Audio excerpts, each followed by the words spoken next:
Good evening, ladies and gentlemen. We're glad you're watching. Thank you so much for making time to join us. This is Mtembei TV Open Forum Political Discussion Show, a show that gives you an opportunity to air what you feel and think about the latest development on our political front. It's been whispered to our ears that there is a push and underground pressure upon Baba to go for a handshake. Well, as the Kenyans and the Azimio people, we are not for the idea. The international community laid their bed, let them lie in it. The mess, they participated in it, let them clean it by itself. So, Baba, as much as you love this country and you have rescued this country time without number, this is not the time for a forced handshake. Let them clean their own mess. That is where we stand, and we wish to let the whole world know that we are not ready for cover-up. Let the truth come out and let Kenyans be set free. Mahala popote unapojiunga nasi, karibu katika mjadala wa leo tunapoangazia shinikizo la Baba kwenda kwa handshake na serikali ya Kenya Kwanza. Hayo ni masuala ambayo hatutakubali. Ni lazima ukweli ujulikane ili kila Mkenya awekwe huru. Haya, janga la njaa linazidi kutokota katika nchi. Masuala ya chakula imekuwa challenge kubwa katika serikali hii, na kiangazi ndio hicho, hatujui kitakuwa kwa muda gani. Leo hii Kiambu kwenyewe ambako miujiza ilitendeka ya kuhakikisha kwamba Baba haingii State House, basi kumekuwa na crisis mpaka watu wakaanza kubishana na kusukumana ili kupata chakula cha msaada. Ni nini kinachoendelea? Wakenya, wakati umefika tuanze kuongea kabla tunyamazishwe. Wewe unaonaje? Baba akubali handshake ama akatae? Kwangu mimi handshake imepitwa na wakati. Kama serikali ijui kufanya kazi ama haiwezi kufanya kazi, ijipe shughuli.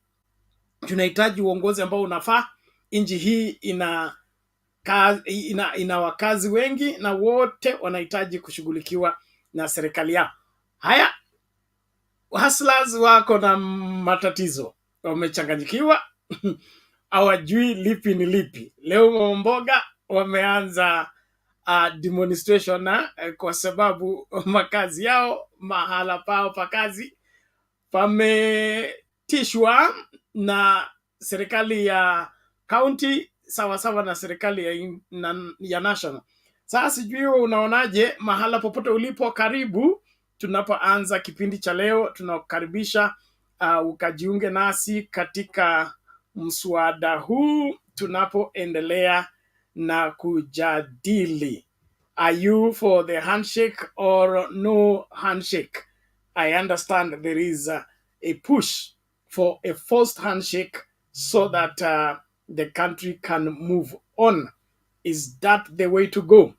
In my opinion, this time round, no.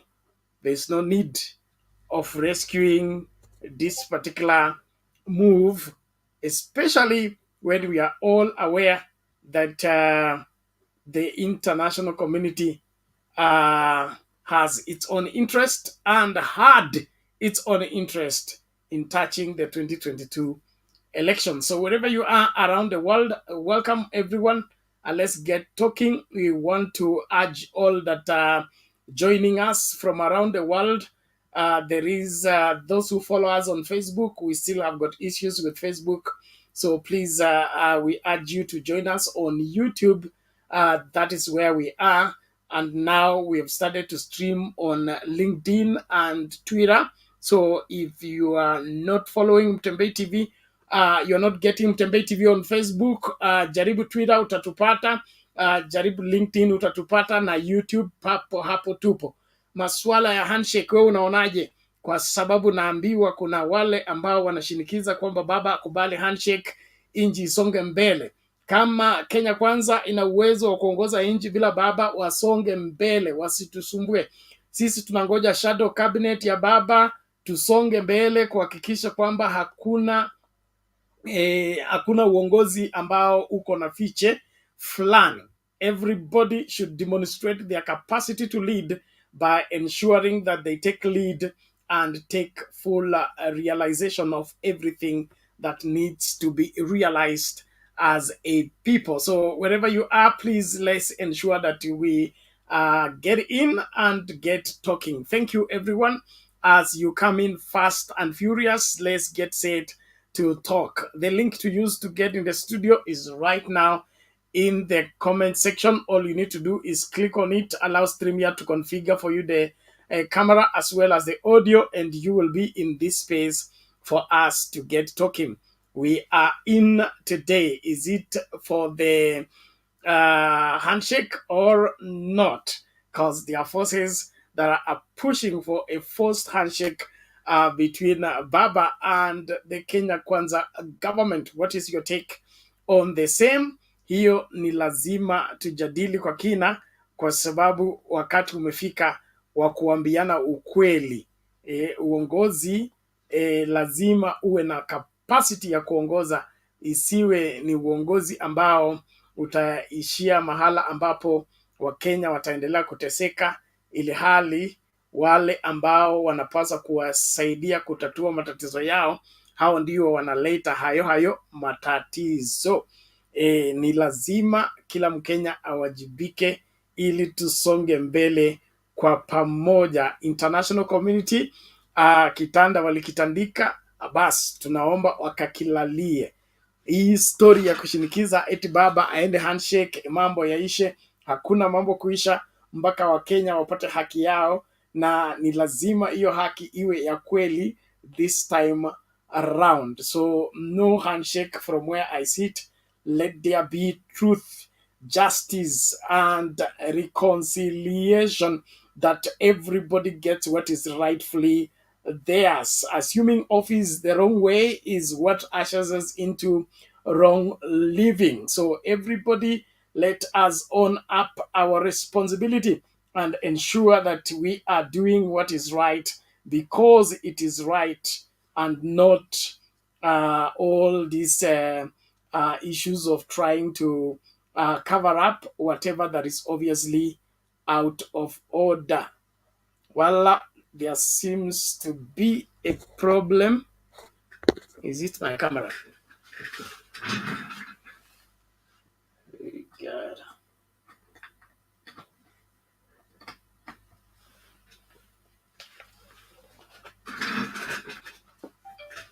Okay, thank you.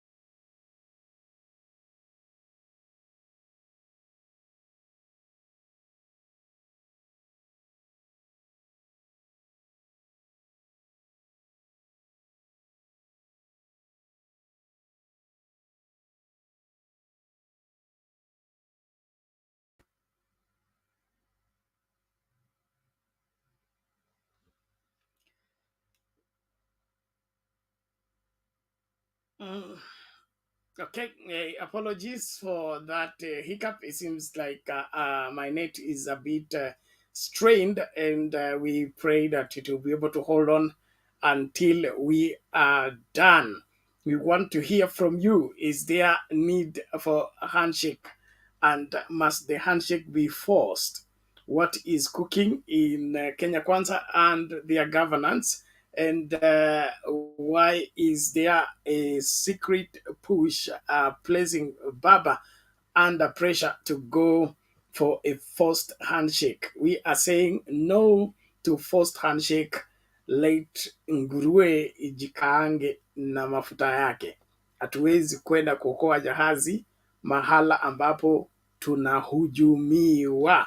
Haki ya Wakenya ni ya muhimu, na kila Mkenya ana haki ya kupata ukweli wa mambo yalivyo. Uongozi wa nchi uko mahala ambapo kila Mkenya anahitaji kupata majibu. Mahasla ndio hao wanalia, mama mboga wameanza ku demonstrate kwa sababu mambo hayaendi vile walivyotarajia. Hii serikali itadumu ama itakuwa kwaje?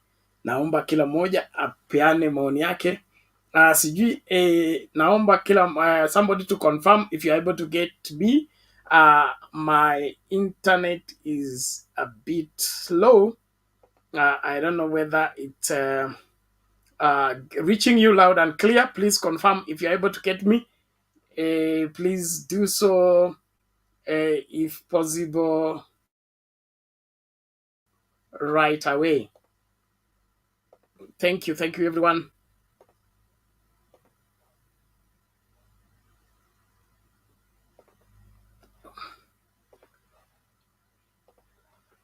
Okay, confirm if you're able to get me, please. Thank you. Well, let's keep moving. And there is this guy who these troublemakers who are trying to advertise their madness on this channel. We are against you in Jesus' name, and you must not mess us up. Thank you. Naomba sasa tusonge mbele, na mimi neti imerekebika. Naomba tu tusonge mbele katika mjadala wa leo. I share the link once again. Wala ambao mngependa kujiunga katika studio, tumia hiyo link, njoo tukasemezane. Nani huyo anayetaka forced handshake katika masuala ya uongozi wa Kenya? Wewe unataka baba aende handshake ama asiende? Kwangu mimi nishaamua, nasema mapema, baba hakuna handshake this time round. 2017 you got us unawares. This time round no. Let the international community clean up their own mess. Sisi tunahitaji uongozi ambao unafaa. Na sasa masuala ya chakula yameleta kizaazaa katika nchi. Hustlers are in dilemma as food crisis escalates. Wewe unaona hii masuala inaenda vipi? Naomba kila mmoja tukajadili kwa kina. Karibu wote ambao mnajiunga nasi, tunashukuru sana kwa kuwa umefika na tunaendelea. Haya, tutazame hii tunaposonga mbele na kujiandaa katika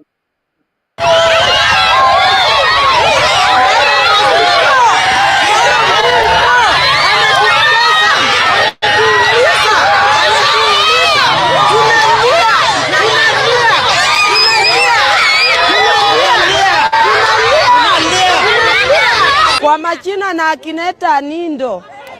Mimi hata sina bwana, sina kazi yote. Kazi yangu tu ni kuuza hapa kwa parapara.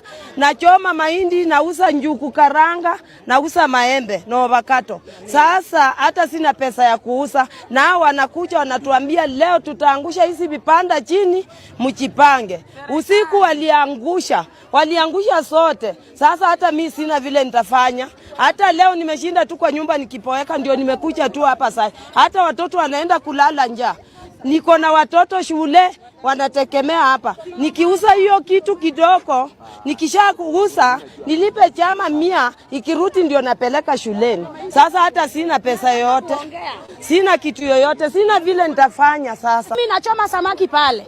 Tulipopelekwa kwa chief, tulipelekwa ati Moshi inaua watoto shuleni. Penye tumeweka meko ni mbali sana na hii shule. Ya pili, wamama wa mboga wakikata mboga wanapigia watoto wa shule kelele. Kila mwaka watoto wa hii shule wanafanya mtihani, watoto wanapass. Hakuna mambo ya chakelele. Pale tukiambiwa, chief mwenyewe alituambia atatupatia siku ya kukuja kukata vibanda ibaki nusu. Hapo ndio tunategemea school fees ya watoto. Mimi niko na watoto kwa high school. Sina mbele wala nyuma. Mbona wakati chief alikuwa anazunguka, hakuja tuambia mfanyeni hivi sababu tumemwongojea mpaka dakika ya mwisho. Hajakuja kutuambia wamama wa vibanda muondokeni wala mfanye kitu kama hii. Hiyo inamaanisha wametufanyia madharau na watu wa kanisani. Jua hatuna mahali pa kuenda. Pale tunachoma samaki tuko kwenye jua. Mimi sijawahi sikia tangu nizaliwa tukichoma samaki watoto wa shule wanakufa. Jana ndio nilisikia maneno kama hiyo. Sasa tumekuja kubomolewa vibanda na hizi vibanda zimetusaidia sana kutoka 2015 tukiwa hapa.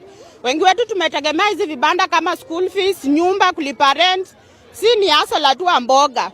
Hii nini tunatuma kwa Ruto atusaidie. Vibanda zimetumwa na chifu kubomolewa. Alikuwa hapa jana akazunguka hivi. Evans mwingine ako hapa mtu msaliti sana. Ndio ametuma vijana wakabomoa vibanda. Watu wachache wanataka tuende wapi? Ni watu wachache ama ni kujificha kwa kanisa? Wanataka tuende wapi? Tutahasula aje? Barabara ilikuja. Vibanda zilikuwa hapa.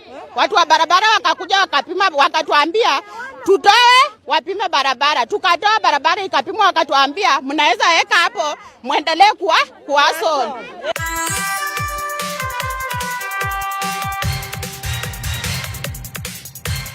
Hii ni Kudoi TV, habari za kuaminika kila wakati, kila mahali.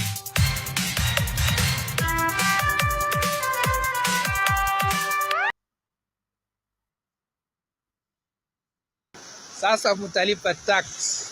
Tumewalipia tax miaka mingi sana nyinyi. Najifanya wajeuri. Oh, Ruto. Haya, Ruto ashajua mko wengi.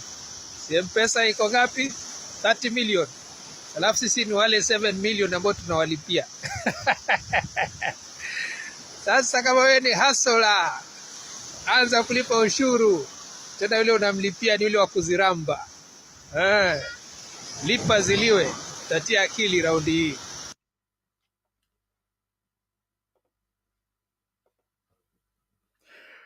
Welcome everyone. Thank you so much. Kenya never disappoints. Thank you so much, all of you that are joining us. We just want to remind you, all of you that follow us on Facebook, we are not able to broadcast directly on Facebook. Therefore, you can follow the broadcast on LinkedIn and Twitter, as well as YouTube in the meantime, until we are able to reconnect with Facebook. We are looking at the handshake. It's been whispered into our ears that there is a spirited, forceful approach towards getting Baba to go for another handshake. We are saying no room for handshake, whether voluntary or whether forceful. Let everybody own up on their mess about these elections and its outcome and the state of the country. You are the driver. Let the bus take us to where it was taking us. If you can't tell the direction, get off the steering wheel. Let somebody else do so. Lakini story ya kusema baba aje, baba handshake, no handshake. Baba tunangoja direction yako, lakini kama ni story ya handshake, tawe. Huyu anaitwa Tatu Juma anasema handshake tawe. Naomba wote tujitahidi, tuendelee kukaribishana tafadhali. Hii ni Mtembei TV, tunaendelea na kuangazia siasa zetu na mambo yake. Basi hapo mama mboga wanalia, hustlers wanalia, na serikali ni yao. Nini kinachojiri, nini kinachoendelea katika nchi hii? Tusonge mbele. Namkaribisha ndugu yangu Chaga. Habari vipi huko?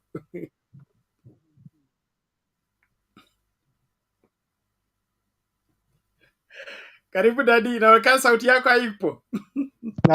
Unanipata sasa? Basi imekuja. Karibu. Yes, niko salama sana brother, nashukuru Mungu. Then niko kwa msiba kidogo, nimefuliwa na mkubwa wangu. Lakini unajua ni kama ulevi Mtembei kwangu, nikikosa naona tabu kidogo. Lakini hata hivyo hakuna handshake. Wacha mtu apambane na hali yake. Sawa. Mwana akililia wembe mpe. Ya alisema kwamba mimi nitaweza, hawa jamaa wameharibu, mimi nitatengeneza. Aachane na story ya baba, aachane na story ya Uhuru. Wacha pambana hali yake. Tunahitaji wananchi wale hapa. Chakula. Gharama ya maisha iko juu. Apambana hali yake, asituambie story nyingine. Tunahitaji chakula kirudi chini. Watoto wasome bwana. Mafuta yarudi chini. Mambo yake kwamba watu lipia shule wakati njaa tukunazo bwana. Hiyo hapana Bernard. Huyu jamaa pambane na mzee, aachane na masuala na handshake. Pala anyamaze, asimjibu chochote. Apambane na hali yake. Nitakuwa hapo baadaye kidogo. Okay, asante sana ndugu yangu, nashukuru. Pole kwa msiba, na tunasonga mbele. Wa Kenya, wakati umefika tuanze kuambiana ukweli. kuna huyu anasema Lions Channel anasema akienda handshake ako peke yake. Basi naamini baba unapata huo ujumbe kwamba this time round hakuna handshake, iwe voluntary ama iwe ya kulazimishwa. Kila mtu afagie kwake ili inji ikakuwe safi kulingana na kuwajibika kwa kila Mkenya. Kwa hivyo hii ni serikali ya Kenya Kwanza, tunataka majibu kwa maswali yetu. Mama mboga ndio hao wanalia, wanabodaboda wanalia, na serikali ilikuwa yao. Hii serikali ilisemekana ni ya watu wa chini. Sasa sijui ni nini kinachoendelea, lakini ni muhimu tuanze kuambiana ukweli. Inaonekana jikoni joto limezidi na kuna wale ambao wangependa kuruka nje, sijui itakuwa kuaje, lakini ukweli tutaambiana na inji tutaisongesha mbele, na wale ambao wameshindwa na kazi wakae nje wakae nje. So tunapoendelea, kuna nani huyu anauliza Ruto must go video hebu nione kama itapatikana tukacheze tunapojiandaa. Na wale ambao mnataka kujiunga directly kwa nini, kwa studio, unatumia hiyo link unatumia hiyo link tunashare, una click on it and then from there we will be able to give you an opportunity to air what you feel and think about what is happening. Tumefika ama hatujafika? Mulisema tutapigwa tear gas. Ubamas.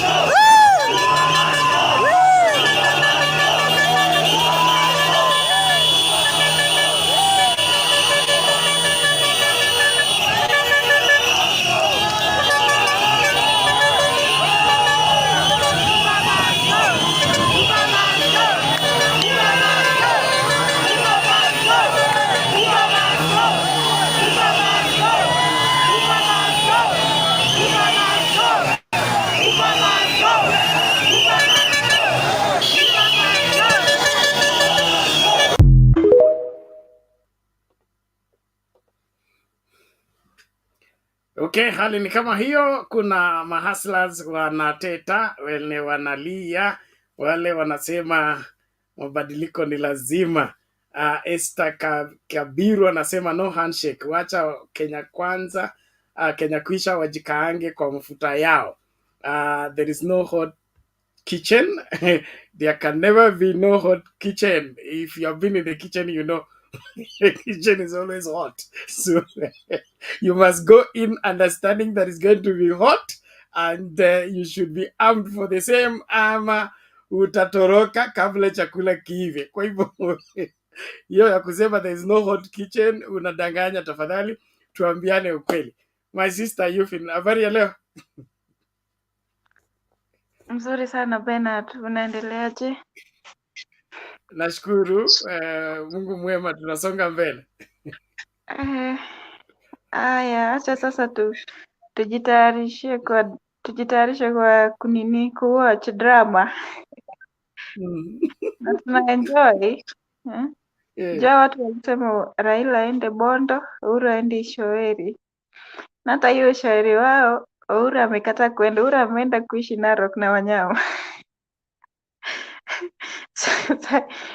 So badala ya wao kupata ile kenye walikuwa wanatafuta, sasa wamepatana na njaa plus jiga, so ndio wameanza kulia, wana line for unga wakiitana jina la mwenye walimwambia maliza aende. So hao wazee wawili venye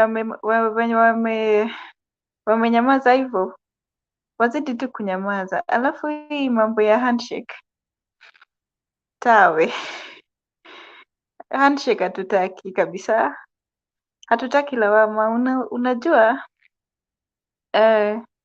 kila mtu atabeba mzigo wake, na tutaki mtu amwekelee mwingine tini huyu ndiye alinifanya nisifanye kazi. So tutaki amwekelee baba tena eti baba ndiye alikuja tukafanya handshake akafanya tukakosa kufanya kazi. So sisi kenye tunataka ni kazi ifanyike, bei ya maisha ikuwe bora, juu hiyo ndio ilikuwa campaign slogan. bei ya unga irudi chini, tunaingoja ikuwe 70, though inaenda saini to 30, itapanda tu, itazidi tu kupanda juu hata sioni. Na hao mahustlers wazidi tu kujiuliza, kwani walikuwa wanafanya nini? Hii gava yenye walichagua hustler ama walichagua dynasty? Juu unaona sahii wameanza kujiuliza, kwani walichagua hustler ama walichagua dynasty?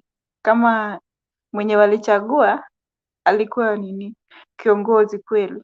Na bado tunataka walale njaa, watoto wakose karo, wakose si kwa wabaya, lakini wakose hata ndo ya kwenda hospitali.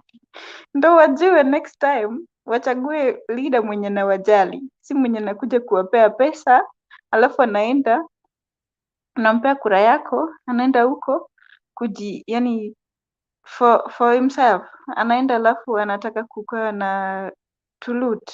Unaona, juu umechukua pesa yake, so itabidi hiyo pesa arudishe kwanza nianze kukufanyia kazi. Sasa ile siku 100 imebadilika kuwa 1 year. After 1 year hiyo, sahau, utaambiwa another 2 years. Before you realize 5 years imeenda, wanarudi uchaguzi, watakuambia so unaona tumeng'ang'ana, sasa acha tuingie ndo tuipunguze unga ikae 75. Hebu niambie sasa, njaa itangoja hadi 1 year seriously? Hata siku moja peke yake kukaa bila kula utakaaje? Mtu anakuambia ngoje 1 year na yeye mwenyewe anakula kila siku, na tena chakula yenye yani wewe ndio unalipia, alafu unasema hasla gani yako na chopas kama 5? Chopa moja peke yake ni bilioni 1. Huyo ni hasla mgani? Unashinda hapo ukiimba hasla, cabinet wao tunaona ni mamilioni. So unachagua millionaires ni hasla? Jameni, kwani tulirogwa nini? Tuombe Mungu atusaidie, lakini mambo ya handshake hatutaki handshake kabisa. Hata kukaribia hii serikali baba asiwahi, wakae mbali kabisa. Ndio kiumani kati ya wananchi na gava. Tunataka kiumani kati ya wananchi na gava. Raundi hakuna mtu wa kulaumiwa, ni wananchi na gava. Ndio waambie wananchi walipromise nini na wamefanya nini. Kama hiyo nini kampeni yao ilikuwa tu ya kuwadaa watu alafu waende wafanye vitu zao, wananchi ndio wataamua. Ni sahii ni wewe mwananchi, mimi na wewe na wengine wenye wamebaki tujitegemee. Gava itufanyie kazi, isipotufanyia kazi itabidi tuwaulize maswali. Asante. Okay, thank you Eugene, we appreciate that. Wakati umefika tuambiane ukweli.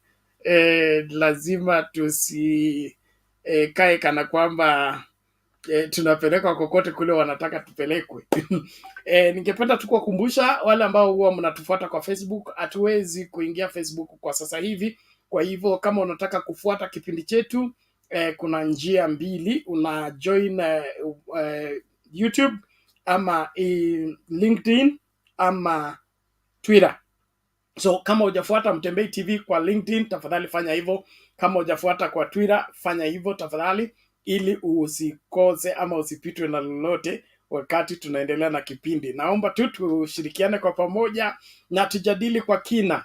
Wale ambao mnaona handshake ni sawa, ningependa kujua. Kwangu mimi haifai, wacha watu wapambane na hali yao. Ndugu Chaga amesema lazima kila mmoja awajibike na adhihirishe kwamba yeye ni kiongozi kwa kutatua matatizo ya Wakenya. Wakenya wanalia kila pembe, wanataka suluhisho. Tusiwe wale watu ambao tunatafuta mtu wa kulaumu. Okay?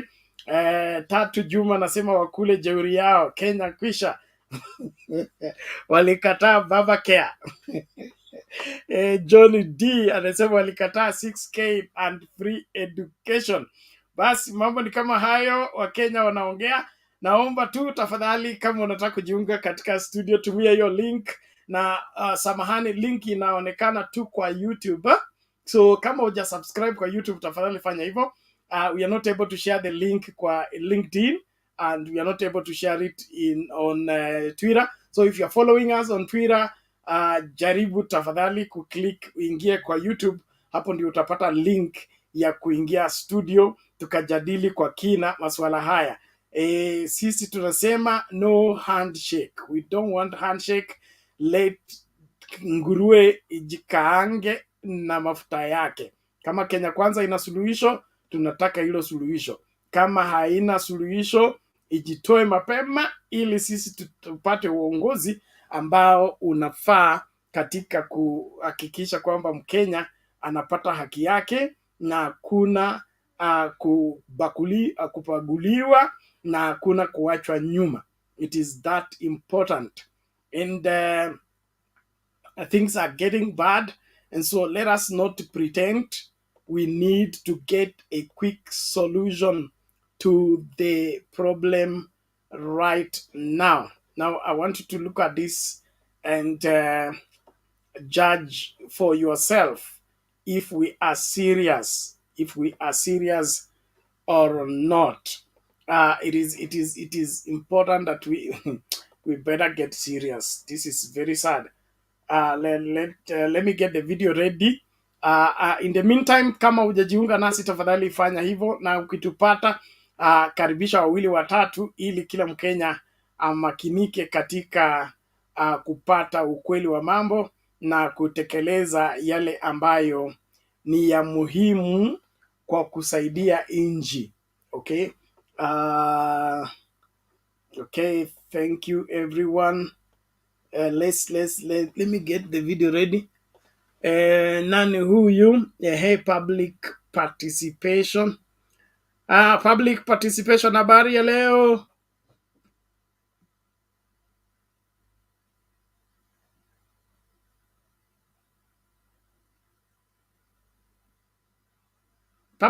Public participation. Are you able to get me?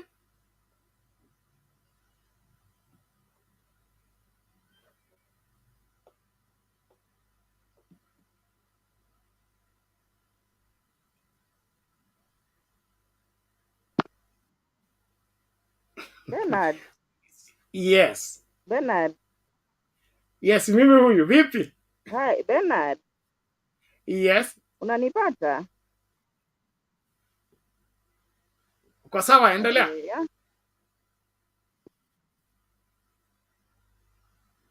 Yeah, I'm hearing you. Can you hear me? Hello? Yes. Okay, acha nitoke. Kuna delay fulani tu, lakini endelea. Okay, pole. Public participation, rekebisha mitambo yako, utakuja baadaye, alafu tutajadili kwa kina yote yanayojiri katika nchi hii na haswa katika uongozi. Kuna shinikizo kwamba baba akubali kwenda handshake, na hii shinikizo inatoka kule ambako tatizo lilitokea. Kwa hivyo sisi tunasema hatutaki handshake kwa lolote lile. Hatutaki kujichanganya na watu ambao wamedhihirisha wazi kwamba hawajali kuhusu hali ya Kenya na hawana uwezo wa kupeleka hili jahazi. Kwa hivyo sisi hatutaki kuhusika. Baba ameokoa jahazi mara nyingi, na kila mara akiokoa jahazi anaonekana mjinga. Sasa hivi tunataka baba atulie, no handshake whatsoever. Nguruwe ajikange na mafuta yake, akimaliza tutamsavu kwa sahani tukule kama analika. Kama aliki, basi tukamtupe kwa pipa, tukajiandae na sukuma yetu na mihogo yetu, sisi tukasonge mbele. Lakini story ya leta handshake inji itulie ili tusahau yaliyopita, saa hii hakuna kusahau yaliyopita, lazima tupate majibu. Hii ni mazoea. Okay? Wakati mazoea imefanyika sasa ndio sheria, hiyo haifai kabisa. Kwa hivyo wote ambao wanashinikiza story ya handshake sijui tusahau yaliyopita, hapana. Sasa hivi tunataka ukweli, na Wakenya wanahitaji chakula chao. I want to just look at this. This is very sad. Okay? I don't know whether the video is ready. Okay? Where a whole cow is selling for less than a kg of meat. Where is this? Okay, I think it's still downloading. When it's ready, we are going to play. Now, that's how bad things are. Ati ng'ombe inauzwa chini ya bei ya kilo moja ya nyama, alafu mtu we Kenyans, we need to wake up and do what is right. This business as usual not working anymore. We must do what is required. Public participation, I hope your net is now okay. I can see just hold on there, I'm coming for you. Are you threatening me? Najua nimekulwa na Ruto Yes, bana. I'm threatening you, not in a bad way, in a good way. After Ruto, no threats work with me. Now that I sent you to talk to Ruto to employ me, you refuse to go, and now you're beginning to threaten me so that I don't report you. I don't work with monsters. So public participation, endelea tafadhali. Can you hear me? Yes, go ahead. Okay, you can hear me though. Yes, yes.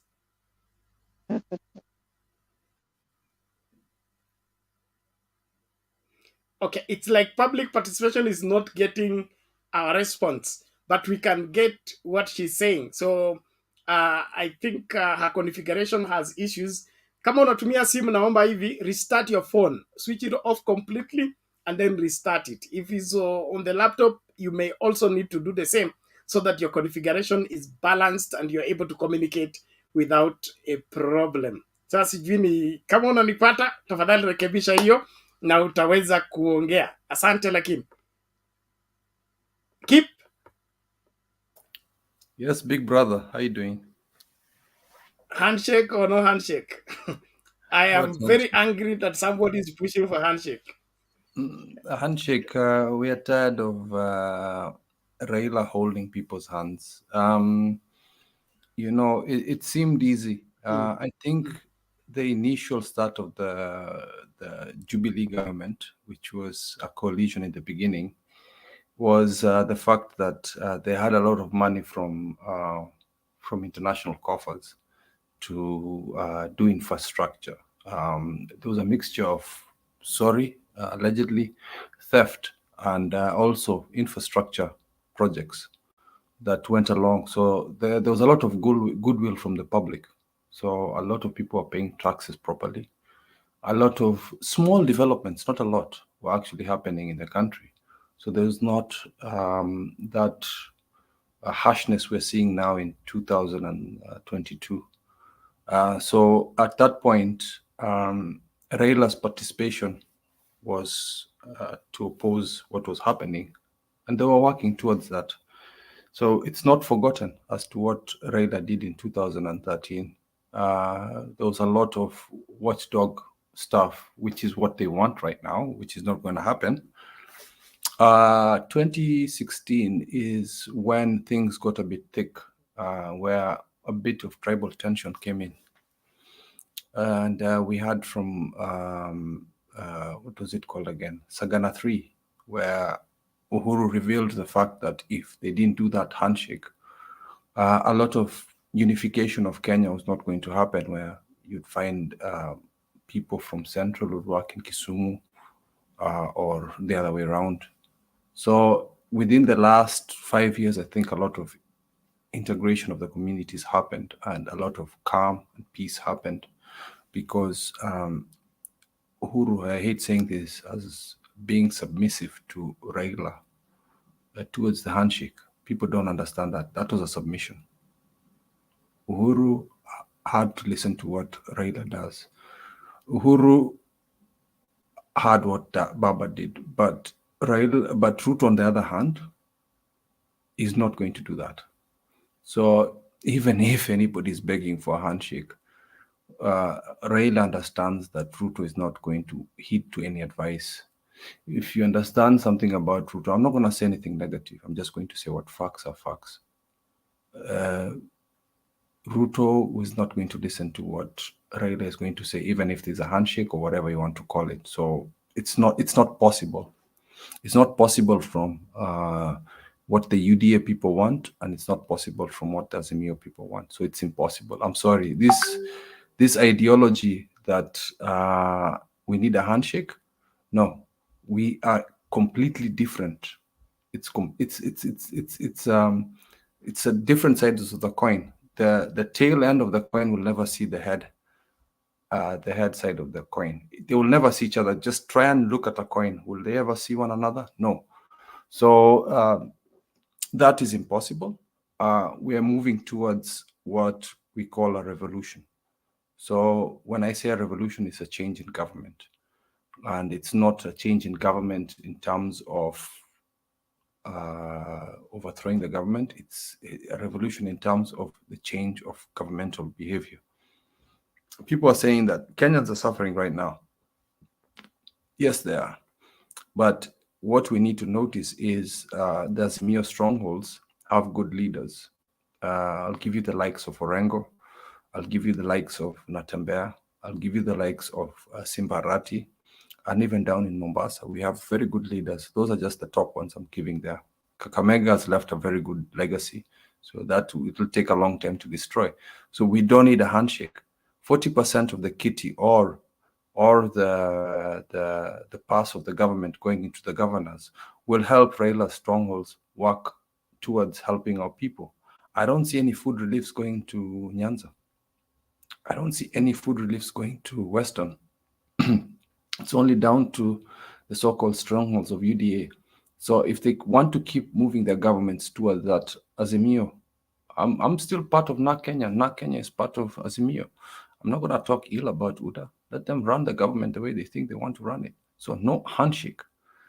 As far as I'm concerned, the opposition of Ruto's government is legislative. Until the legislative know that they're the opposition, let's shut up. And until the executive know that they're the opposition towards the legislation, let us shut up as a people. And this is an unpopular thing I'm going to say right now. Let us all pay taxes. From the richest to the poorest person needs to pay taxes so that we understand what is the purpose of a government. If we don't all pay taxes, why is it every day we're going to blame the middle class people for voting a certain way? Or why are we going to blame the poor people for voting a certain way? Or why are we going to blame the rich people for voting a certain way? Until we all feel the pinch of a certain government, then we understand the purpose of government. It's not any football talent or celebrity or whatever it is, or Mtuetu or whatever it is. The Kenyans need to understand the importance of government. It's not a popularity contest. As a last point, in terms of how we need to move forward, is we need to pick ourselves up, listen to what Mzee is going to do, and continue the peace. The peace is a very beautiful thing. The point at which this government has taken power forcefully is a very bad time. At a point of economic downfall around the world, at a time of a drought around the world. Bernard, I know you're a person of the Bible. You've seen when droughts happen in the Bible, it takes many years. It's not 2 years. Some droughts in the Bible have taken up to 7 years. So it's not a quick fix what Ruto is planning to do. You can see I'm not saying anything negative about this government. I'm just saying that it's not going to be an easy path. People are starving. And if you want to make people's lives a lot easier, you should have allowed the legitimate government to run it, because there are plans to do that. So handshake for me, unfortunately, I cannot allow until we go back to the ballot box and go back to the ballot box in a legitimate way, in a way that I can trust it. I'm not going to say anything about the Supreme Court. I'm not going to say anything about Ruto, but I'm going to say, if you want a good government, let's go back to the ballot legitimately. Let's use Safaricom. Let's vote with Safaricom. Okay? So Mimi naona kwamba wacha mzee afanye vile anafanya sahi. And I'm telling you, Raila is not going to give up. Raila is going to be a leader till he goes to his grave. I'm sorry. And I'll vote for him at 82. I'll vote him at 100. I'll vote for him even when he's in his grave. That is the father of the nation. And whether you like it or not, those people who are saying that Raila needs to go kumzika, trust me, he's in the ballot. You people are going to be going singing Baba's praises. I'm sorry to say that. Kalonzo has 2 million votes. If he doesn't style up for the next 5 years, I don't see his legitimacy. He's just another tribal leader. Martha Karua, my leader, if she's going to stick into Central, Raila is the one who's gone across a lot of tribes. So until we have another formidable leader like that, at 82, I will vote for him. And you, Bernard, will vote for him. And everybody else who's watching Mtembei now that believes in Azimio will vote for them. So please calm down, relax. Mzee is coming in with a new plan, and with age comes wisdom. Thank you very much, Bernard. I'm sorry I went on a rant. Okay, asante Kip kwa mchango huo na utangulizi huo, tunashukuru sana na tunasonga mbele. Tunaamini katika inji na inji lazima iboreke. Hatutakubali uongozi ambao haufai wala viongozi ambao hawafai. Kuna huyu anaitwa Richard anasema katika historia ya ukulima na agriculture Kenya kujawahi kuwa 8 Novemba saa hii tunaelekea Novemba, ati gunia moja la mahindi Kitale kwenyewe kule kilimo cha mahindi kinafanyika ni 4,500. That is unheard of. This is the time when we buy gorogoro moja shilingi 30. Now it is going for 4,500. And then we are having food crisis during harvest season. That is unexplainable. Now, if the government cannot handle the food issues during harvest time, what do they do during scarcity when the whole country is having no production at all? Will they be able to survive? I think we must begin to tell each other the truth. Kenya Kwanza seems not to have been prepared to run this country, and they are trying to experiment with this country, and that is not going to go well for them or any other person that wants to rely on their wisdom and on their choices of what to do. Let me play this video before tumlete Dunia Iko na Mimba. Na wote ambao mjasubscribe Dunia Iko na Mimba, naomba utupatie hiyo link yako. Wale ambao wangependa kusubscribe wa subscribe, tusaidie ndugu yetu atengeneze hiyo channel inaweza kuwa na jibu. 2 quick videos. Let me begin with the sad one. Okay, this is very sad.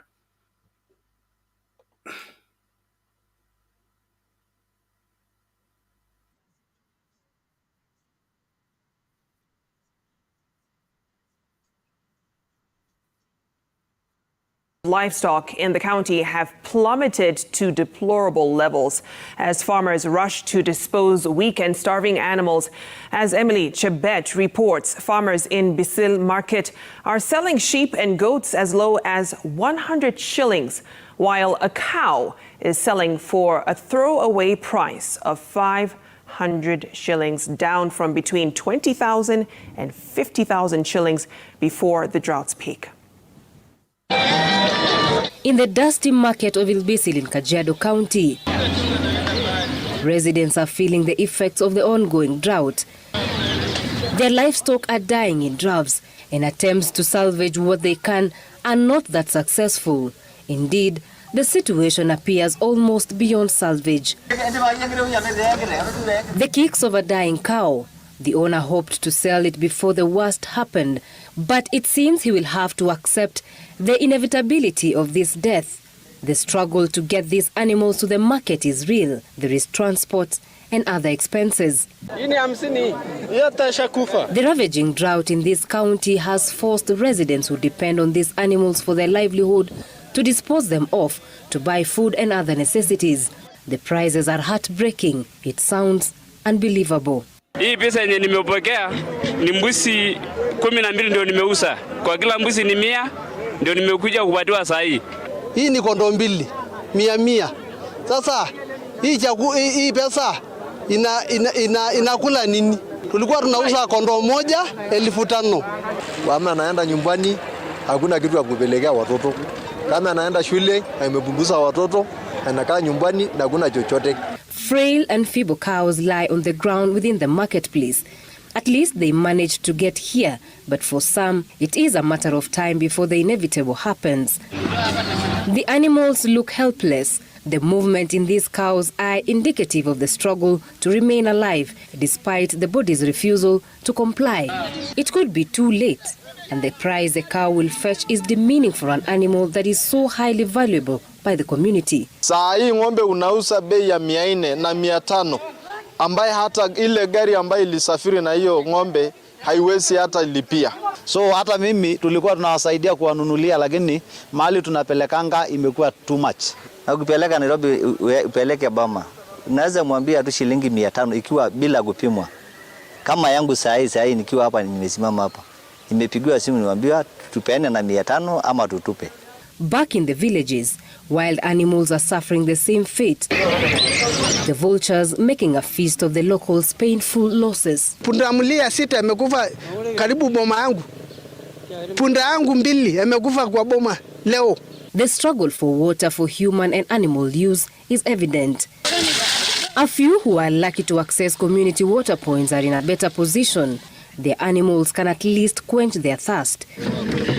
Emily Kuhia, a village elder in Oleserian, says the few remaining livestock are giving them sleepless nights on what to feed on.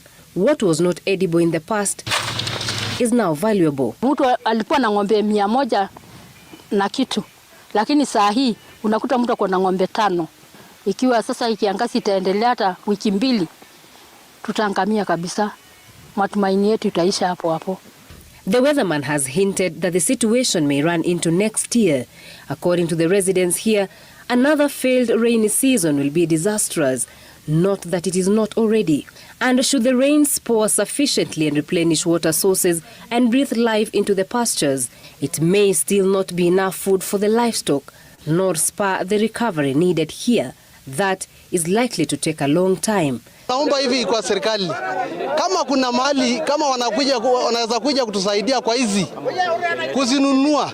Naomba serikali yetu afungulie soko mzuri sana ya kuokoa sisi kama KMC kama nini, aokoe sisi apate hata hii ng'ombe kupata 4,000 3,000 afasali kuliko kupata 500. According to the government and humanitarian agencies, 4.35 million Kenyans in 29 counties are in need of food assistance. For some, that need is critical. Emily Chebet, Citizen TV, Nairobi. Now, as the relief food distribution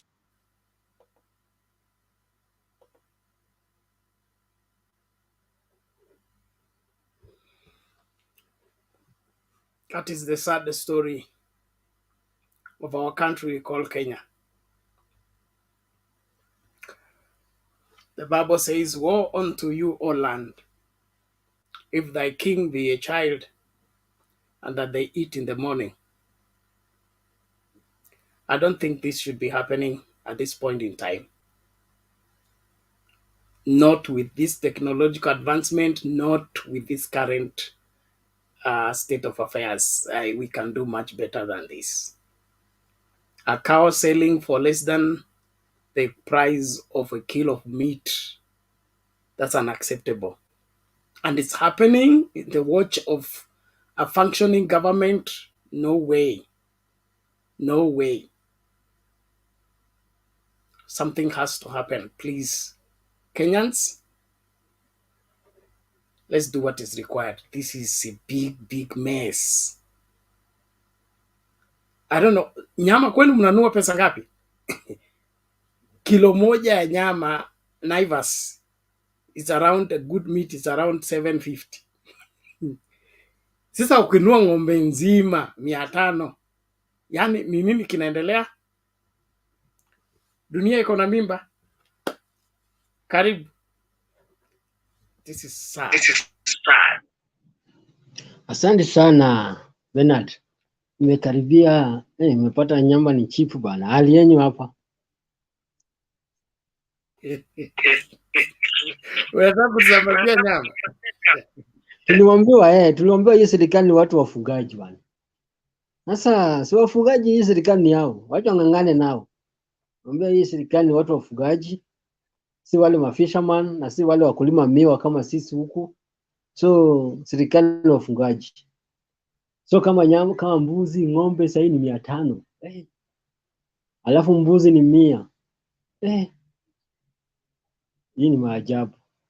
Ni chungu sana, lakini wacha tuone bila serikali itafanya, kwa sababu system walikuwa naletewa na mzee wetu walikataa system, kwa sababu walikuwa naletewa tutafungua maball, maji mvua ikinyesha, hizo maji tuna stock mali nyingine. Sasa ukame ikikuja tuna deal nao. Sasa hii hao hawana hiyo agenda. Tunaona sasa hii unaambiwa nyumba ni muhimu kuliko chakula.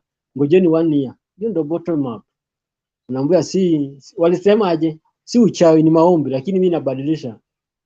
Si maombi, ni uchawi. Kwa sababu kama ni maombi hivi ingekuwa nafanyika hivi. Kwani maombi najibiwa opposite. Maombi najibiwanga direct bila inatakikana. So Bernard, wacha tuende kwa point. Point hapo umeleta handshake nafaa au ifai. Mimi pande handshake hiyo mzaa toka hapo. Hiyo handshake hata siende. Hiyo handshake hata siende huko. Atuma kina Babo Wino huko afanye handshake akae tu kwa pande nyingine. Kwa sababu hapa hakuna kitu atakuingiza tena pale aseme wewe ni project, wewe sijui bilikesi, sijui nini whatever. Kitu hiko kijana afanye kazi. Alipewa kazi, afanye kazi, na wale ambao walimchagua kama watu wa US, government of US walimchagua na Europe. So deal nao vizuri sana. Kwa sababu hata hii project ya nyumba na jengo unajua umepewa nchi gani? Si ni US ndio na deal na hizo mambo. Alafu pia hiyo chakula ya US ambao umekataliwa na nchi nyingi na Europe wameleta hapo. So hao ndio limuingizwa kwa power. Hao ndio sasa mkope pesa. Pia mkope tu bure, asimwekee ma interest nyingi. Mambo ya kusema wanataka kulipa tax paka Safaricom. Sasa Safaricom akiwekwa tax, sasa itakuwa line moja tunanunua pesa nini, tunaweka pesa ngapi? Credit ukiweka unaweka pesa ngapi? Utakuwa sasa hakuna mambo ya cheap hapa, itakuwa vitu napanda, kwa sababu ukiwekea tax hao pia lazima ongeze bei ile wafaulu kwa biashara zao. So kijana yale kwani nafikiria vitu on the ground the same. Ni tofauti. So angangane tuna maisha, tunamngoja 100 days yaisha, tunamngoja hiyo 100 days. Mibaki kama 40 days hivi. Atajua Wakenya kumbe walali. So mambo ya ukame hiyo video imeuma bwana. Imeuma sana kwa sababu kama so hebu niambie zile imekufa, kwa sababu hiyo ng'ombe hata unauzia 500, si ng'ombe naenda kulea. Ni ng'ombe ambao unaenda kuchinja. Si nimeona hapo mianguka hapo, bado mnaona bones zinaonekana nje bwana. Hata hiyo ng'ombe ukichinja ile nyama iko hapo ni matumbo peke yake ndio mzuri. Kwa sababu nyama zote zimeisha. Hiyo ni chungu sana. Kama ng'ombe inaweza kuuzwa 500, mbuzi inauzwa 100. Hiyo ni nchi gani? Tuongee tu ukweli. Hiyo ni nchi gani? Na wamenyamaza, government imenyamaza. Na hiyo si area moja, hiyo ni Kajiado. Kesho sasa utasikia Garissa na Kaje. Turukana na Kaje. Na hiyo ni Kajiado hapa, ambao wako karibu na Rift Valley pale mvua inanyesha. Hiyo ni Kajiado pia iko karibu hapo pia, saa nyingine wale ambao iko Loitoktok, upande wa Loitoktok pia iko karibu hapa.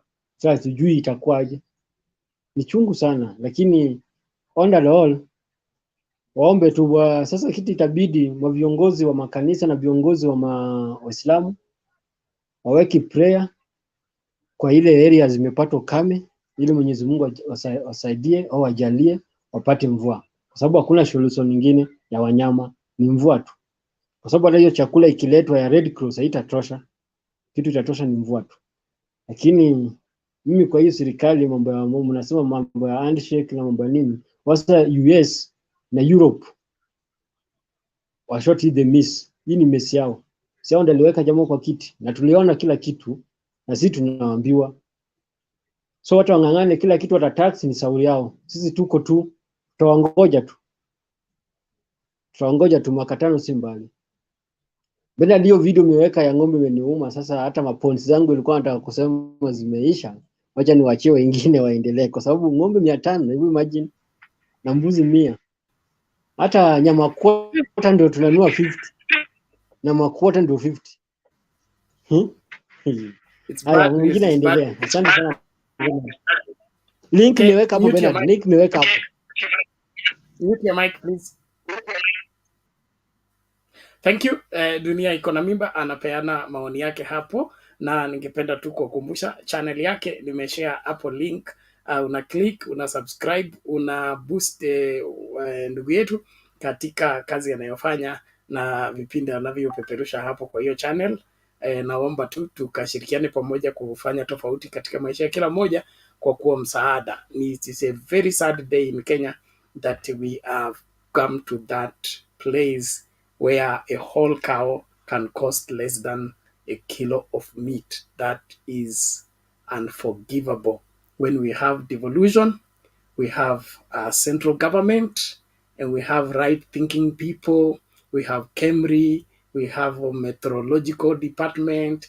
There is nothing in this country we don't have. Why are we behaving like a banana republic that doesn't have functioning institution? Drought does not come suddenly like pregnancy. I mean, we must not be here, not in this current time. Kenyans, something must happen to us. Tuache kushabikia vyama. Kuna mmoja hapa ningependa kushughulikia yeye kabla lete public participation den roba. Hillary Kogo. Hillary, tafadhali, tuko hapa kuhakikisha kwamba ukweli unathibitika. Hakuna mtu, hii swala tunazungumza kuhusu handshake, si eti ni Azimio inaomba handshake. Okay, nimekuambia kuna nong'ono ambayo tumekuwa whispered nayo kwamba kuna watu wanashinikiza baba aende katika handshake, na hao watu wanamshinikiza sio hata wa Kenya, ni wale international community, wale walitengeneza mkataba wa kuharibu uchaguzi wetu. Sasa hivi mambo yameshindikana, wameanza kutafuta na kusukumiza ati baba akubali handshake. Hakuna handshake, hata baba akikubali atakuwa peke yake. As Kenyans, we want the truth, nothing but the truth. And we want a country that we can be accountable for because we placed that particular people in office to function. We can't be having this happening in a country where institutions are working. It is unforgivable. And so let's get angry enough in order for us to do the right thing. Hillary Kogo, stop blaming Uhuru Kenyatta. We have had maize harvest over and over. We have never come to this place. There is no time during harvest time when the cost of maize was high like it is now. There is something wrong and we need to get to the bottom of it and stop looking for excuses. Kama uko hapa kushabikia maneno ya UDA, umechelewa, umepitwa na wakati. Public participation, karibu.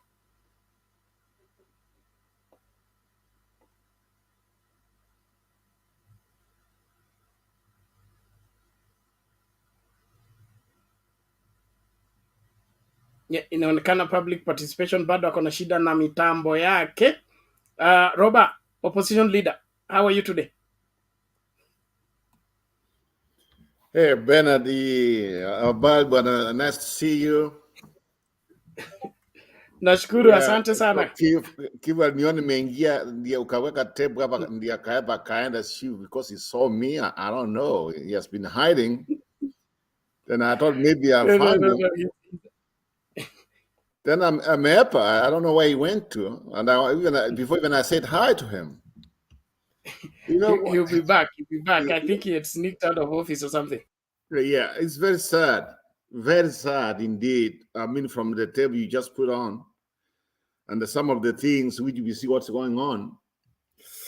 Some of us, we predicted this thing. We said, this is what's happening. This is what is going to happen. Or this is what might happen. And Bernard, to be sincere with you, you know, it looks how we are unprepared as a country. The reason why I'm saying that, can you imagine if it was they were prepared, more especially the animals, these animals, there are people who are starving on food, yeah, and yet we are wasting food too. So if it was a working government, like some other governments which are prepared, right now those animals, maybe they could have salvaged something like even they can store these animals for future consumption. And the meat, maybe they can be stored on cool places, like we had all these things. And that's why remember all these months before elections and after elections, we said very well, it's either it's going to break through or we are going backwards, some steps which we have achieved as a country. Now, the problem is, what's the way going forward? I mean, we can talk about now, we have animals dying. People are starving right now for food. But the question remains, what's tomorrow? What's the day after? There's one mentality, I think, maybe most of these Western countries, United States, involved, UK, and they think Nairobi is Kenya, or the surroundings of Nairobi, that's Kenya. And as human beings, they tend to have that kind of mentality just because, but what they don't know is Kenya is a country, and some of our places, like the other counties, they are struggling. More especially, they're not a part of the country. And now there's something there, I think you just said, we are harvesting right now. There's harvesting going on. And yet we still have crisis. And yet we have all these issues. We have all these problems.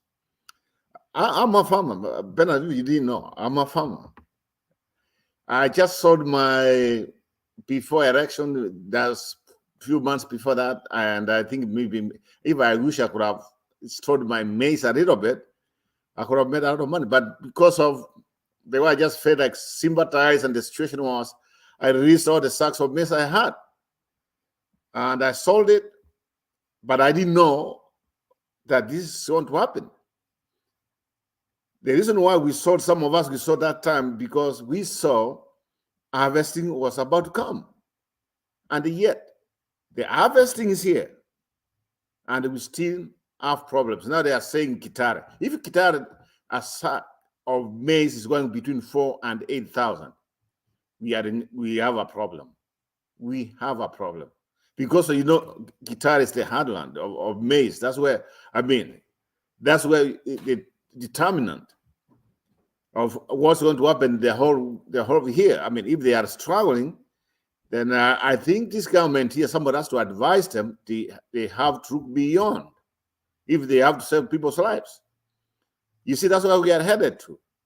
I don't know what they are waiting until you want to answer watu wengine kukurana kama food. That's when they will realize the situation is really bad. Somebody need to tell them, do something about this issue. Stop telling us about taxes. I want to talk of taxes, and yet you want to tax me. I mean, so that guy, he sold this cow for 500 shillings, a dying cow, 500 shillings. Now, do you want him to come and tax that 500 shillings? Because that's what they have been promoting. Yeah, that's what they have been promoting. Somebody has to tell this government to wake up.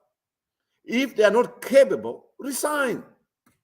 There's that clause of our constitution. Resign. We either go to elections or maybe somebody else will just come in. We can't keep doing what we are doing right now. It's not working. Some of them, because they are Nairobi, their money is coming in their accounts, like some of these sleeping, stupid members of parliament. What have they said? And the issue of governments comes in here. Better not, the question remains, like those animals you just saw in Kachiado. What about our county government? The people, just say there, what have they done? Yeah, that's why I just told you, all this time we have been having these issues of challenges, we understand it. But it evolution may go for a long time right now. A county like Kachiado, And those counties where they know such a things of drought and other things, when they come on, they could have been prepared at least a little bit. At least they should have a places right now, maybe they have an alternative. They just, what happens is, if the drought comes, can we just salvage some of these animals or some of these things at least for the future? But they are not prepared. It's just like, that's one part of Kachiat. What about the rest? Like somebody say the rest of the country. And I keep on just asking my question now. So far, these people, what have they done since they came in? Telling us how to pay taxes? Or they keep on just like they're still campaigning? And this, let me go back to the topic here about this handshake. When I was talking about handshake, you are out of your mind. When I was talking about handshake, I think you need to go and you need to go for a mental checkup. We just came from an election where everything was about handshake, and that's why I think I don't believe Raila lost, but the handshake was part of the campaign. And there are some people who said very clearly, if Raila never had an handshake, maybe he could have just won these elections. Without no doubt. But there are some who say, because of the handshake, like everybody we have been saying here, our country came back from what we were. We came together. We did some things. We achieved whatever we achieved until COVID came in. But the only thing which makes me mad as a person, as a Kenyan, is these people who keeps on telling us that right now we need a handshake. Handshake for what? You think every time when we had to be the government, they had to come and bail them out. Now we have this Kenya Kwanza, whatever you can call them. You want now Raila to come and bail them out. Then on the other side, they are failures. When they fail, they just, now they have the blaming person who they can blame for. They know where to run to. We cannot go back about another handshake. There's no way. And if Baba is going to do that, hell with him too. We just see at when you go. So my expectation is, if Ruto's government, they can't, or they are not capable, just resign, or we can go back to elections so that we can look for a solution. So I'm sick and tired of this idea of everything. So something comes, we want to go and make same mistakes. And those people who are keeping on blaming about Uhuru, move on. Uhuru is no longer the president of our country. Move on. It is Ruto's government. It's a failure. We told you. We said it. Yeah? The man was not ready to be a president. All he has to do is just keeps on just shouting his mouth. He has been talking about taxes. You want to tax even people. A country which asks for people for taxes is a country which provides employment. What you are providing is nonsense. Nothing at all. First of all, you never won an election. Second of all, you are telling people to pay taxes so that you can steal. To tell the truth, I never supported you. I would never, even if it means 10 years from now, 20 years from now, 100 years from now. Even if right today, for what sake something happens, I would still vote for him. I would never just support Ruto, because I know he's a wrong man in our country. And from what he did, and this idea of them keep on telling us all the time, oh, the previous government. And yet, you got the vice president, Mr. Ruto. You got the vice president of Kenya. You are not even prepared. All these issues we see right now, these problems, you are part of it. Don't run away from what you created. Those who are supporting Ruto, where are you? You are the most people who never even told us, oh, this idea of saying, oh, look at day one. Day one, what do we see? Hell. Where are you? Some of you now, you can't even work. Come on. Where's Omariba and the other people? Yeah? All those people who are for Ruto. Where are you? Come up. Come and tell us. Yeah? Bernard, let me just leave it there. It's really bad. It is really bad. I mean, inauma kapsa, inauma kapsa. Some of us, we said it. Yeah? We did. And now some of you, it is what it is. He's the president. Now, ikikuja problem now, ila hakuna ile kuandika, uchaandika wewe ni mtu wa kwanza ama ni mtu wa Azimio. The suffering now is to everybody. To everybody. Papa, we love you. You were right. If you are the one who was there today, some of these things we will have limited damage. But as long as it was Ruto, the man who thinks that he was not a vice president for the last 10 years plus, and now he's the president, hell with him. Let's see what happens. It's a failure. Hey, Bernard, we are here. I was just let me give public participation because I think he has been struggling to get in. I mean, I've been seeing her in and out. We hope that this time the network works for her. Thank you. I'm still around here, Bernard. I just wake up here in California, and let's see what happens, my friend.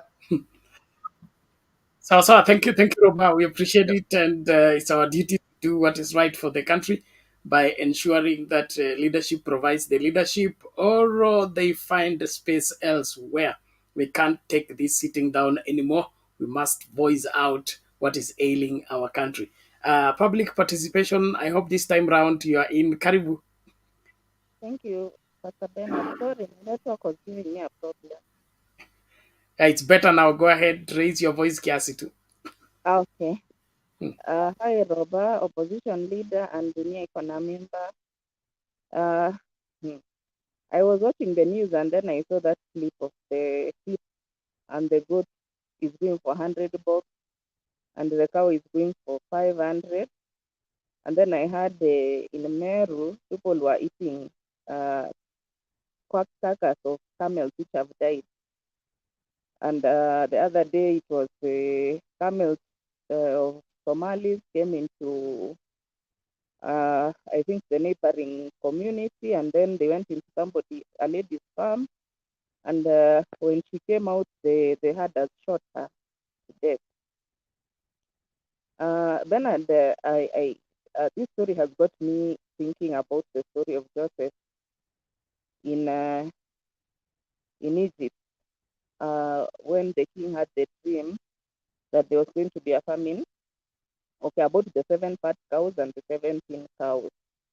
So I believe the dream was the thin cows ate the fat ones or something to that effect, and the king asked for Joseph to come and interpret. So anyway, at the end of the day, well, after interpretation, the king made Joseph the viceroy of the country, and he was able to sow the seven abundant years. He was able to sow for the 7 years of farming. So, and that was a long time ago. So what I'm really, then at the time we talk politics, but I think as Kenyans, it's a high time we start asking ourselves pertinent questions. Very serious questions. Because this is how many months when there's not been rain. We are talking about few months.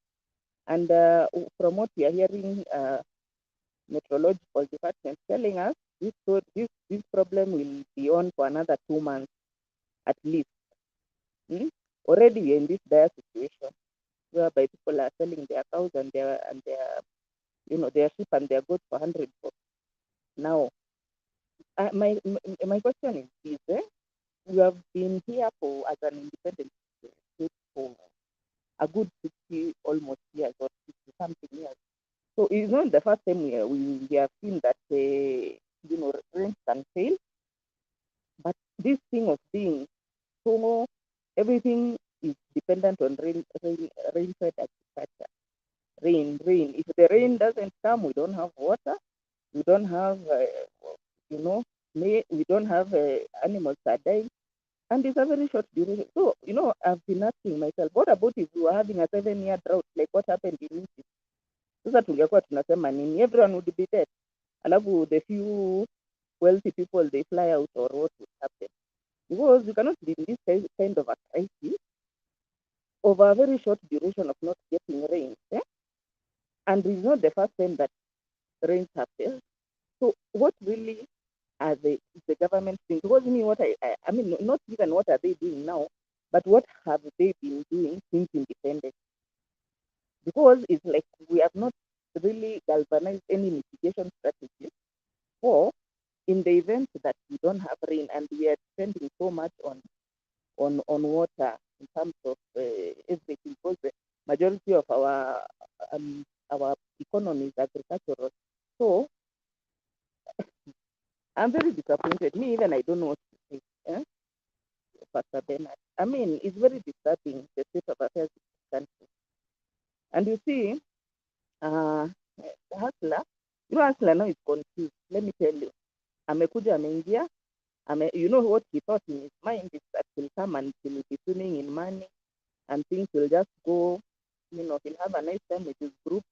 Now he has come, we are swimming in debt. The period for paying interest is over. Now it's time to start paying a principal for the loan. Here is a drought before even a month has finished. Animals are dying. So the guy did not anticipate all this. That's why you are seeing him running helter skelter. Mara is in KRA, Mara in SSF, Mara in SSF. These actions of somebody who is in a panic mode, if you are not aware, or if you can't see underneath the exterior that he's putting across, that he's in control of. He's not, and he knows very well the scene of his head. But you see what I'm asking? You can forget about Ruto. But what have we been doing? We cannot be in this situation. Something years, and now we are flagging relief food. Relief food, from what I saw from the news, is that unapewa 1 kg of rice and half kg of beans for a family. Those rations are impossible. Let me ask you, we have just missed rain for a short time. Now we are going to another 2 months of still drought. How are we going to cope up? And not only now for short term, in terms of just firefighting, because now we saw our problems as Africans is just firefighting. If you see European countries, is that they have refined their system so that every cycle of, like for example, in the areas where there's natural catastrophes, hurricanes, floods, and all those, they have mitigation measures and which they improve over time, such that if the hurricane comes in, then we have systems of how to go about it so that we cause minimal disruption, or we come back quickly. But now, in fact, God is very good to Africans, because since you are by very, very serious catastrophes, ni tu mambo ya sana sana ni mambo ya maybe some floods and drought. We can really manage. Lakini we cannot be firefighting, and we cannot be waiting until even we actually don't have a plan. Let me just put it there. There's no plan. Is there a drought mitigation plan? Sasa hii relief food imekuwa sasa PR exercise. PR exercise for governors, for nini waonekane wanapeana relief food. What is that? I don't know what then. To me, this country needs prayers. That's all what I can say. Okay, thank you public participation. We are faced with wanasema mwiba wa kujidunga hauna pole, lakini tuko pabaya, na lazima tuulize maswali yanayofaa. Kuna huyu Charles Agwaru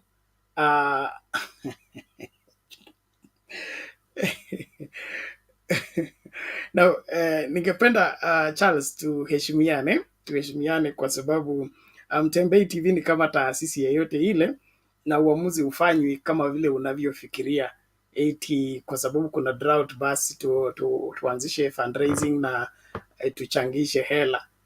Kwendi hivyo. Licha ya kuwa tukifanya hivyo kuna wahusika ambao watafanya huo uamuzi.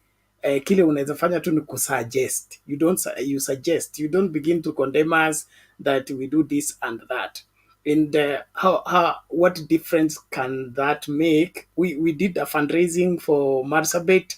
I was personally in Marsabit. We almost, I don't want to remember that experience. There is a video you can watch. We got stuck in the sand. We had double tire burst in the middle of the night. We drove on three wheels for hours in the wilderness. So it's easy for you to talk, but you can't nini. The government is what has all the machinery necessary, na kile tunachozungumzia hapa is not a fix, is not an afterthought. Our questioning is, we have a meteorological department, we have the research centers, we have a functioning government with all, not even one, we have 48 governments in Kenya. Okay, that is where our point of departure is. We have 48 governments. All these 48 governments are functioning, they are in office. Okay, ng'ombe ikianza kuuzwa chini ya bei ya kilo ya nyama, ni kitu ambacho kinapaswa kukuuma. Badala wewe uanze kushinikiza serikali ifanye kile inapaswa kufanya, wewe unaanza kutafuta kijisababu to get the government off the hook. There is no explanation before God and before man why a whole cow should cost less than the cost of a kg of meat with 48 governments. No. Drought has been with us all along. There are mitigations that can take place. Niliwaambia, when Sonko was governor here, na maji ya pipe ilikuwa ifiki kila mahali, alikuwa anatembea na lori na maji fresh kwa slums, watu wachichote. Okay? I don't see why those county governments of affected areas should come up with water wherever parts of that vast land, provide water using the tankers, let all the cows congregate in one place, let them be salvaged, and those that are being salvaged, sikuna drought kila mahali, there is relief food. Mbona serikali sinunue hizo ng'ombe zikachinjwe wakatengeneza hiyo nyama pia ikuwe distributed in those areas where they need be? We are not talking about Mtembei TV and what are they doing to solve the situation. Talking about it is enough in itself. Okay, we are providing airtime for you to air what you feel and think about the whole thing, and the government needs to do something about this. It is very sad that people have now to raise a cow in Kenya. It's not hizi zenu za sindano. A cow takes you almost 10 years. Okay, 10 years of feeding, 10 years of taking care, and then you lose it or you sell it at 500. This ought not to be happening, not at this point in time. So the county governments are supposed to rise up and save the farmers from this. And that's why I support Baba. Okay, Baba proposed an insurance, okay, for all livestock, wherever the pastoralists, where if their cows are lost in drought, they will be compensated. And whenever there will be a drought, the government will buy the cows and then be able to do what? Safeguard the pastoralists from the pain. That is how a government works. But now mnaona kuna drought, kuna njaa, na rais amehepa hiyo section ya drought, amehepa section ya njaa, ameenda kukwama KRA na NSSF. Anatafuta nini? Na NHF. What's the use of all that if you cannot safeguard the lives of the people? And so let's not play games here. Let's not play games here. As Kenyans, we need to be responsible enough. We are failing in holding the government to account. There is no reason anywhere why Kenya should be losing cows, their livestock at this rate. No. It doesn't make sense.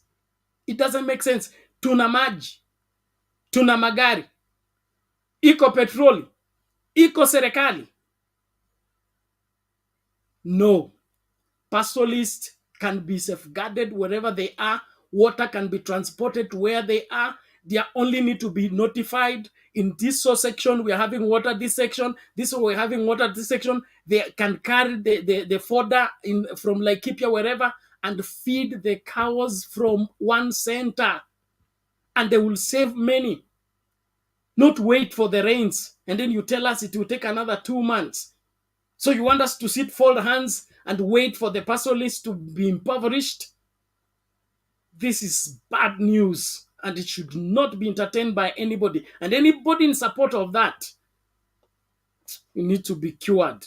It is terrible. So Dr. William Ruto na serikali yake waamke, watoke KRA, watoke NSSF, waende Kajiado, waende Marsabit, waende Garissa. That is where the work is. That is where the situation needs to be salvaged. History ingine ya kusungusha hapa na akili ya kusema eti ni nini kilifanyika, ni nini nani alifanya nani, haiwezekani. It doesn't work that way. Alafu kuna nani huyu mwingine? This one doesn't even need prayer, okay? Because if we go to pray, the rain will fall today, the grass will not germinate tomorrow. There's no problem with praying. Anza jina yako. Boda boda Boda boda Sisi ni wakazi wa Bungoma na sisi ni boda bodas.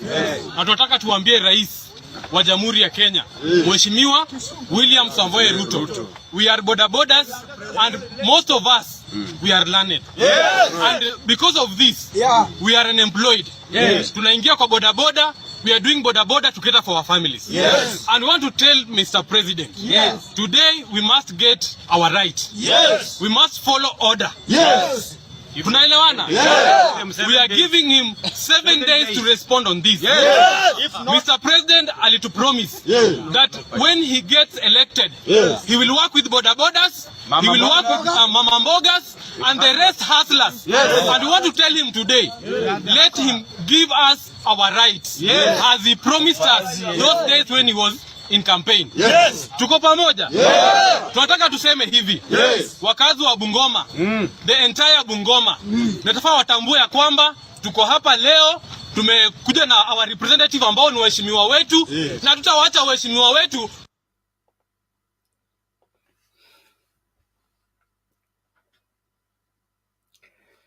Hai, hiyo ni sauti ya Mkenya. Hao ni mahasla na bodaboda wenye serikali. Wanateta kwamba wanapeana wakatia ya siku 7 rais ashughulike na alivyosema katika campaign. So please, I want us to make progress, and I want to urge all of us, let us all do what is required. One of it is that let's begin the conversation. If there will be a need for organizing a fundraise, we will do that, but that has to be done in a structured manner. Right now, serikali inapaswa kuokoa jahazi. Kuokoa jahazi ni mitigation measures. Lori za maji zinaweza tolewa mpaka Nairobi. Kwenda Kajiado ni hapa tu, kupelekea ng'ombe maji na kubeba nyasi kule ziko zipeleke huko, ng'ombe zikule kwa pamoja, alafu nyama ichinjwe kwa zile ng'ombe ambazo zimeshindwa. Wakenya wapewe nyama, wapelekewe hiyo nyama na hiyo malori na hiyo magari. Hii story ya sisi kukaa mahali pamoja tukizungumza swala ambalo ni rahisi kama hili. This is a very simple thing that can be done by anybody. Now if the government is not thinking about it, hiyo serikali haifai kuwepo. Bwana Chaka, uko hapa na nini mbili, sijui ikwaje. Kama umesign in na mbili itashindikana moja. So sijui nitupe nje moja ama nifanyeje?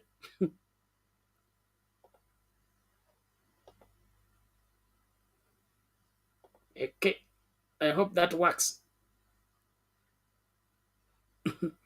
Ama ndio imekwama.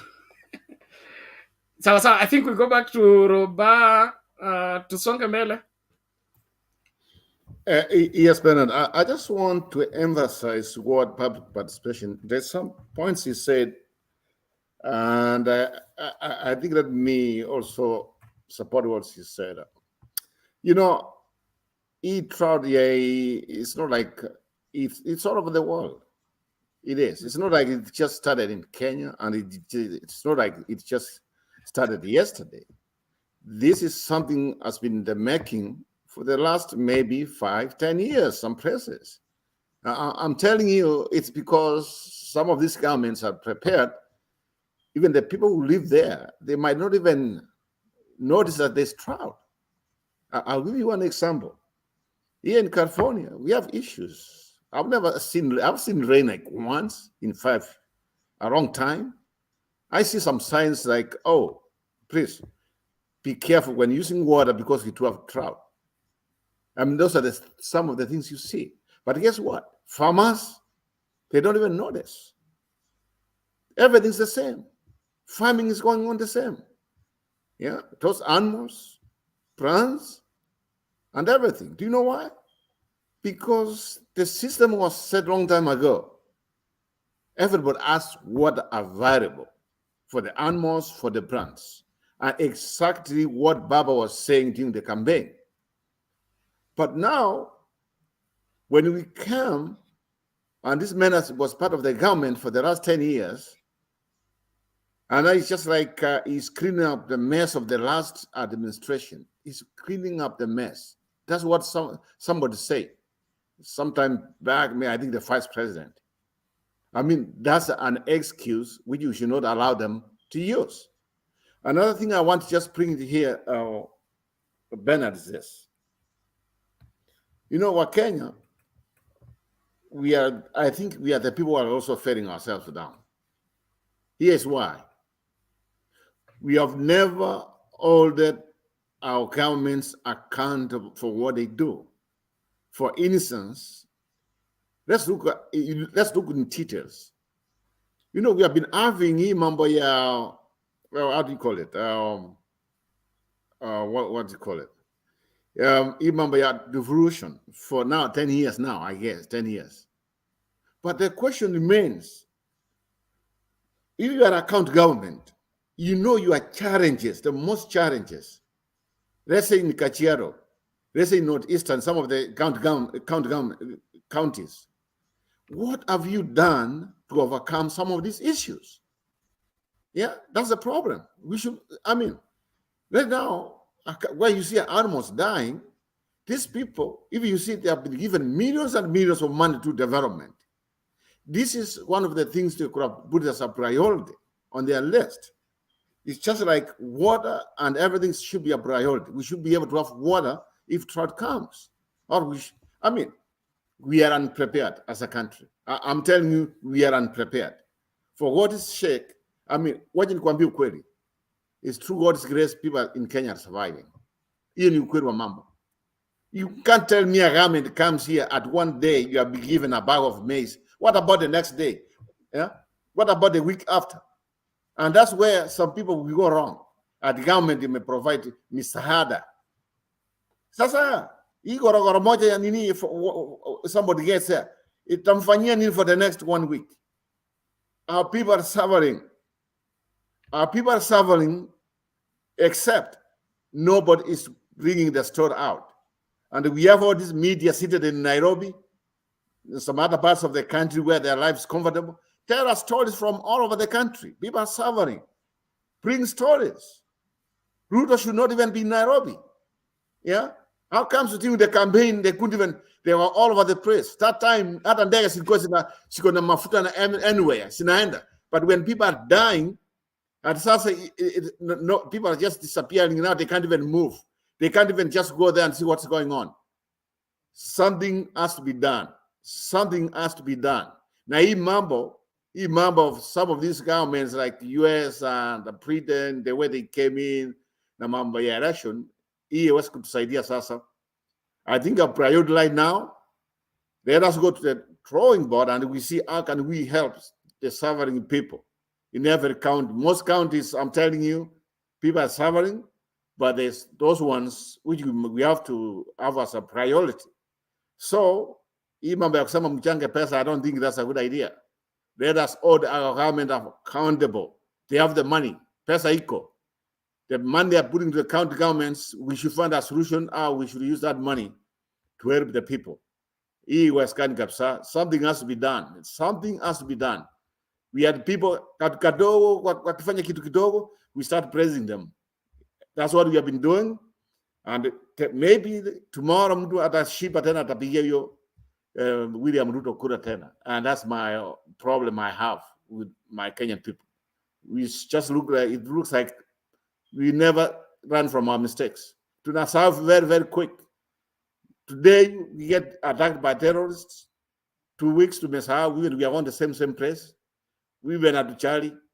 Yeah, there's a country where in the world, I'm telling you, even a case of 19, maybe 1900, 18 something, even 20 years ago, they still make a forum, even if it means what.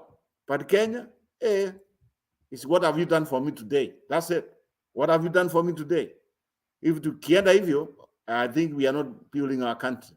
Otherwise, I wish Bernard we had a way how we can get all of these MPs, members of parliament, ambao, so far they are the most, I mean, for me, they are the most useless people in the country right now, because they should come and protest and hold the government accountable and tell them we cannot sit parliament, we cannot do anything until we solve these problems. We want an emergency parliament to talk about drought, to talk about how we're going to help people. But instead they are talking about how much wengine our account kufungua pesa yangu kuingia, how they want to steal, so that next time we have new millionaires.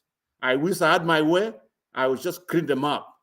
But for God's sake, I don't have that way, but our people continue. Let's continue praying for one another. This is going to get more worse. Amchaona kitu. Let me leave there, Bernard. I will just participate right on. Okay, thank you, Roba. We appreciate that. Na kazi yetu tutaifanya vizuri sana ya kuhakikisha kwamba kila mmoja anawajibika katika ofisi yake na kutekeleza majukumu yake. Kuna huyu anaitwa Bernard Maina, anasema, Bernard, you are lying to your guest. Raila angesave this country with no diverting our taxes in his campaign. You cannot have your cake and eat it. Bernard Maina, sijui kama unaongea ukitumia akili yako ama ni nini kinachokusumbua, kwa sababu kile unachosema hata akikubaliki kivyovyote vile. Okay, Raila diverted taxes as who? As president, as deputy president, or as a minister for finance? As who? You see, this is the kind of madness you fill your head with, and you begin using it as an excuse to justify non-performing people in their offices. A country that is not led right will always end up into wrong places. And one of it is this, your propaganda of trying to say Raila has capacity to divert taxes to his campaign. Raila has his own campaign machinery. Raila has run his presidential campaign 2007, 2013, 2017, 2022. Which taxes was he using? Tafadhali, tuambiane ukweli na tuache hii story ya kujaribu to find footing for what we know it's obviously wrong. Hillary Kogo, unasema niko na swali, nimekuwa member wenu kutoka wakati wa nyumba before campaign. Mbona hamjawahi kumkosoa Uhuru, ama ni juu mnamchukia Ruto? Sisi hatuna haja ya kuchukia Ruto. Okay? Na tuwezi kosoa mtu ambaye hana makosa. Tulikuwa hapa tukimkosoa Uhuru. Uhuru tumelikwambia kwanza alikuwa ni rais ambaye alikuwa lenient. Ingekuwa mimi, William Ruto hangemaliza term yake kama deputy president. Wakati alianza campaign, angefukuzwa kwa hiyo ofisi mara moja. Mkasema katiba inamtetea, katiba imemlinda. So katiba imemlinda mpaka imemfikisha hapa. Sasa badala wewe uanze kumshughulikia afanye vile anapaswa kufanya, umeanza tena kudrag Uhuru into it. Uhuru did his part and left, and he left quietly. Let him enjoy his retirement. You face your current president and tell him cows in Kajiado are being sold for 500 shillings. Does that make him happy? Mbuzi are being sold for 100 shillings. Kondo are being sold for 50 bob. Does that make him happy?